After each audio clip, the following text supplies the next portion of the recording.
Cable के last episode के अंदर हमने देखा था कि होप समर्स और केबल जो है वो वहाँ पे वॉपसी अर्थ के ऊपर पहुंच जाते हैं अपनी पॉड को क्रैश करवाते हुए। लेकिन इनके पीछे यहाँ पे बिशॉप भी पहुंच चुका है और उनका यहाँ पे जबरदस्त किस्म से मुकाबला होता है। और इसी मुकाबले के बीच हम देखते हैं कि होप समर्स की पहली बार जो है वो पावर्स जाग जाती हैं, यानी कि उसकी म्यूटेंट पावर वो किक इन कर जाती हैं। और हम देखते हैं कि किस तरीके से वो यहाँ पे बिशॉप को धूल चटा देती है और उसको मारनी ही वाली होती है। लेकिन तभी केबल उसको आके रोक देता है और उसकी टाइम मशीन चुरा के वो लोग एक दूसरे टाइमलाइन के अंदर चले जाते हैं। लेकिन इसी तरह हम देखते हैं कि यहाँ पे बिशॉप किसी ना किसी तरीके से ठीक उसी टाइम के अंदर पहुंच जाता है जिस टाइम के अंदर यहाँ पे केबल और होप मौजूद हैं। तो अब आगे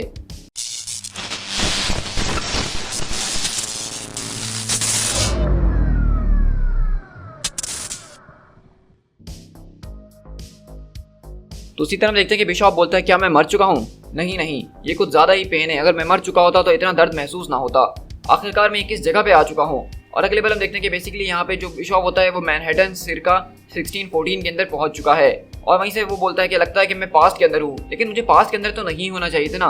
केबल ने तो मेरा टाइम ट्रैवल कंपोनेंट निकाल लिया था मेरे आर्म से, तो इसलिए मुझे तो उसी अर्थ के ऊपर रहना चाहिए था। मैं भी शायद मैं मर चुका हूँ, ये सब मैं सपना देख रहा हूँ। इधर वे मेरे पास एक दुनिया है जिसको मुझे बचाना होगा। मैं इस तरह की दुनिया से बहुत लंबे अरसे तक दूर था। अब ऐसा लग रहा है कि मैं एक एलियन वर्ल्ड के ऊपर मौजूद हूँ। ये सारी की सारी घास पेड़ पौधे बहुत लंबे अरसे से मैंने नहीं देखे। लेकिन इसी तरह हम देखते हैं कि वहाँ से बिशॉप जब अगले पल देखता है सामने, तो वहाँ पे नदी के सामने जो है यहाँ पे केबल और होप समर जो है वो बैठ के पानी वगैरह पी रही होती है। और होप बोलती है क्या वाकई में पानी का कलर हमेशा से इसी तरह का हुआ करता था? तो केबल बोलता है कि हाँ बिल्कुल होप, ये इसी तरह से हुआ करता था। तो होप बोलती है कि मैं तो उस पानी के अंदर रहना चाहती हूँ, मैं तो उस पानी से शादी करना चाहती हूँ। तो केबल बोलता है कि चलो जल्द से जल्द सबको खत्म करो, उसके बाद हमें कुछ आगे का सोचना होगा। लेकिन इसी तरह हम देखते हैं कि अगले पल वहाँ पे बिशॉप उनके ऊपर नजरें तान के बैठा हुआ होता है। लेकिन इसी तरह हम देखते हैं कि वहाँ पे जब वो गोली चलाने के लिए तैयारी होता है तो अगले पल वहाँ पे उसको वो लोग स्पॉट कर लेते हैं और उसके ऊपर अंधाधुंध फायरिंग करना शुरू करते हैं। तो वहीं से वो बोलती है कि नेथन आखिरकार ये सब क्या था, वहाँ पे कौन मौजूद है? तो केबल बोलता है कि चलो मेरे साथ, हमारे पास ज्यादा वक्त नहीं है। और वहीं से बिशॉप बोलता है कि मुझे उसको इससे पहले पकड़ना होगा, इससे पहले कि वो यहाँ पे दूसरी जंप ले। लेकिन ये क्या, जरा एक मिनट। और इसी तरह हम देखते हैं कि अगले पल यहाँ पे बिशॉप भी जो है वो दोबारा से एक तरह की टेलीपोर्टेशन के अंदर आता है और वो यहाँ से टेलीपोर्ट होकर कहीं और आ चुका है। और हम देखते हैं कि वो यहाँ पे लैंड करता है ठीक उसी दुनिया के अंदर जो कि बिल्कुल खड्डर बनी हुई है। और वहीं से वो बोलता है कि आखिरकार ये सब हो क्या रहा है, हम दोबारा से फ्यूचर के अंदर आ गए हैं और वो ठीक मेरे सामने भाग रहे हैं, मुझे इनको पकड़ना ही होगा। मैं अपनी गन खो चुका हूँ, लगता है कि इस बार मुझे अपने हाथों का इस्तेमाल करना होगा। लेकिन इसी तरह हम देखते हैं जैसे वो भागना शुरू करता है वहाँ पे गिर जाता है और कहता है कि मुझे काफी ज्यादा चक्कर आ रहे हैं, कहीं ये मेरी इटर्नल पनिशमेंट तो नहीं है कि मैं सारी जिंदगी उस लड़की को पकड़ते रहने की कोशिश करता रहूं और वो लड़की ठीक मेरे सामने होकर भी मैं उसको कभी पकड़ ना सकूं। लेकिन अब चाहे जो भी हो, मेरे पास ये आखिरी चांस है सब कुछ ठीक करने का, मुझे कोशिश करनी ही होगी। लेकिन वहीं से हम देखते हैं कि केबल पीछे पलटती है और कहती है कि नेथन जरा देखो, वो वापसी लौट कर आ चुका है। तो वहीं से हम देखते हैं कि केबल उसको पकड़कर कहता है कि चलो नीचे झुको। और अगले पल वो दोबारा अपनी टेलीपोर्टेशन डिवाइस को ऑन करता है और वो दोबारा वहां से गायब होता है। लेकिन हम देख रहे हैं कि जैसे यहाँ से केबल टेलीपोर्ट होकर दूसरे टाइम के अंदर जा रहा है, साथ साथ बिशॉप भी ऑटोमेटिकली उनके साथ साथ जा रहा है। और वहीं से बिशॉप बोलता है कि हियर इट कम्स, लगता है कि ये मेरी पनिशमेंट ही है। अब आखिरकार मैं कहाँ पे आ चुका हूँ, ये कौन सी जगह है? लगता है कि ये किसी किस्म की हिस्ट्री लेसन मुझे दिया जा रहा है। और इसी तरह हम देखते हैं कि हम यहाँ से किप्स बे मैनहट्टन सितंबर 15, 1776 के अंदर शिफ्ट होते हैं, जहाँ पे हम देख रहे हैं कि यहाँ पे एक जबरदस्त किस्म की जंग चल रही है पुराने जमाने की। और वहीं से बिशॉप बोलता है कि मेरी ग्रैंड मदर ने मुझे अमेरिकन हिस्ट्री के बारे में बहुत कुछ सिखाया है, तो मेरे ख्याल से ये रेवोल्यूशनरी वॉर है, जो कि अच्छी बात है।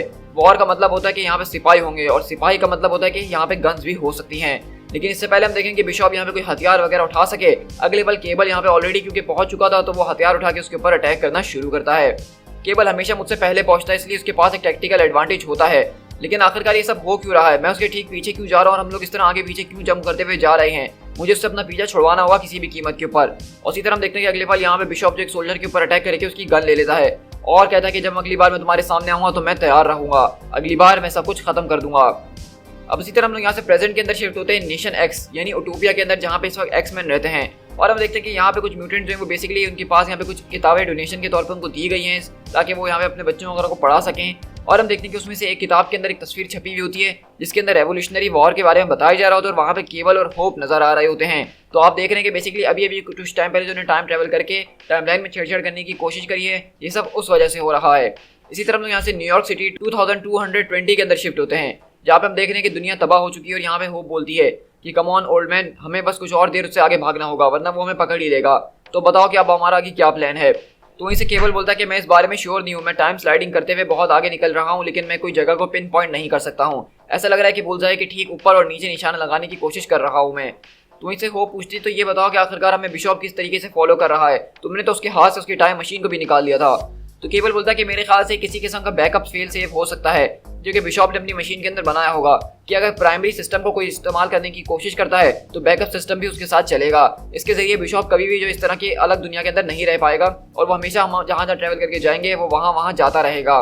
तो इसे होप बोलती है तो अगर हम यहाँ से दूर भाग जाएं, मतलब बहुत ही ज्यादा दूर। इस वक्त मेरे पास आइडिया ये था कि हमें उस कनेक्शन को कमजोर करना था जो कि इस वक्त बिशॉप और हमारी मशीन के बीच में था, और उसके लिए हम दोनों को उस मशीन से बहुत ज़्यादा दूर जाना पड़ेगा। हम चाहते थे कि अगली बार जब हम ट्रैवल करें तो वो बाल्टी हमारे पीछे ना आए। मुझे इस बात पे काफ़ी फख्र है कि नेथन ने मुझे कहा कि ये बहुत ही अच्छा मूव है जिसको हम ट्राई कर सकते हैं, लेकिन मुझे नहीं पता कि वो और ज़्यादा टाइम स्लाइडिंग कर सकता है कि नहीं। मैं देख रही हूँ कि किस तरह से वो कमज़ोर होते जा रहा है और वो बहुत ही ज़्यादा पेल पड़ते जा रहा है, लेकिन इस वक्त हमें ट्राई तो करना ही होगा। तो वहीं से हम देखते हैं कि वो बोलती है तो मतलब ये अभी भी न्यूयॉर्क ही है।